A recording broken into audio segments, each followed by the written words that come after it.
ನಮಸ್ಕಾರ ವೀಕ್ಷಕರೇ, Karnataka power TV ನ್ಯೂಸ್ಗೆ ತಮ್ಮೆಲ್ಲರಿಗೂ ಸ್ವಾಗತ. ವಾರ್ತೆಗಳ ವಿವರ.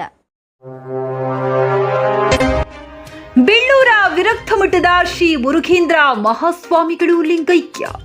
ಪೂಜ್ಯರ ಅಗಲಿಕೆಗೆ ಕಂಬನಿ ಮಿಡಿದ ಶಾಸಕ ಲಕ್ಷ್ಮಣ ಸವದಿ. ಶರಣ ಸಾಹಿತ್ಯದ ಪ್ರಚಾರ ಪ್ರಸಾರಕ್ಕೆ ಮಹತ್ವದ ಸೇವೆ ಸಲ್ಲಿಸಿದ್ದ ಪೂಜ್ಯರ ಅಂತಿಮ ದರ್ಶನಕ್ಕೆ ಹರಿದು ಬಂದ ಭಕ್ತಸಾಗರ. ಪರಮ ಪೂಜ್ಯ ಶ್ರೀ ಮುರುಘೇಂದ್ರ ಮಹಾಸ್ವಾಮಿಗಳು ವಿರಕ್ತಮಠ ಬೆಳ್ಳೂರ ಲಿಂಗೈಕ್ಯದ ದುಃಖದ ಸುದ್ದಿ ತಿಳಿಯುತ್ತಿದ್ದಂತೆ ಮಾಜಿ ಡಿಸಿಎಂ ಹಾಗೂ ಅಥಣಿ ಶಾಸಕ ಲಕ್ಷ್ಮಣ ಸವದಿ ವಿದಾಯಕ ನಮನಗಳನ್ನು ಸಲ್ಲಿಸಿದರು.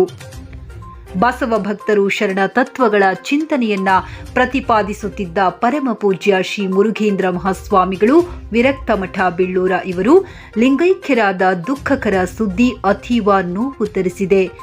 ಅದ್ವಿತೀಯ ವಿದ್ವಾಂಸರಾದ ಸ್ವಾಮಿಗಳು ಶರಣ ಸಾಹಿತ್ಯದ ಪ್ರಚಾರ ಪ್ರಸಾರಕ್ಕೆ ಮಹತ್ವದ ಸೇವೆ ಸಲ್ಲಿಸಿದ್ದಾರೆ. ಮಹಾಸ್ವಾಮಿಗಳ ಅಗಲಿಕೆಯಿಂದ ಶರಣ ಸಂಪ್ರದಾಯಕ್ಕೆ ಅಪಾರ ನಷ್ಟ ಉಂಟಾಗಿದ್ದು, ಪೂಜ್ಯರ ಆತ್ಮಕ್ಕೆ ಚಿರಶಾಂತಿಯನ್ನು ಆ ಭಗವಂತ ನೀಡಲಿ ಎಂದು ಪ್ರಾರ್ಥಿಸುತ್ತಾ, ಭಕ್ತರಿಗೆ ದುಃಖ ಭರಿಸುವ ಶಕ್ತಿಯನ್ನು ಪರಮೇಶ್ವರನು ಕರುಣಿಸಲಿ ಎಂದು ಪ್ರಾರ್ಥಿಸುತ್ತೇನೆ ಎಂದರು.